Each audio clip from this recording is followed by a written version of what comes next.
Лични навреди и препукувања ја исполнија полупразната сала во законодавниот дом откако власта и опозицијата веќе трет ден дебатираат за реконструкција на новото парламентарно мнозинство.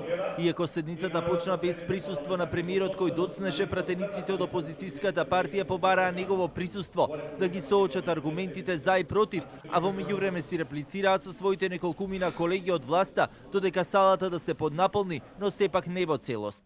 Инсистирам по деловник и до вас како подпредседател на ова собрание да обезбедите присуство на предлагачот за разрешување на член на влада, по кој што јас и колегата Фадил Зендели си реплицираме. Тој мора нас да не слуша што зборуваме.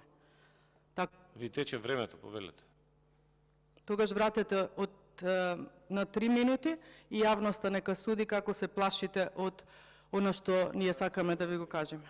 Не изостанаа ниту критиките за политиките кон владеачкото мнозинство од страна на опозицијата, а пак власта со контраобвинувања за како што велат погубните политики на ВМРО ДПМН. Прекуглавани од 220 лажни пасоши на наркодилери. Од горење на живи луѓе во модуларни болници, по умрените со умрени, а живите со живите, одговорност никаде и за никого. Од опожарени автобуси, од масовно иселување, од Гебелсова пропаганда до мрсни на бањати ВМРО-вци и што тоа знае народот.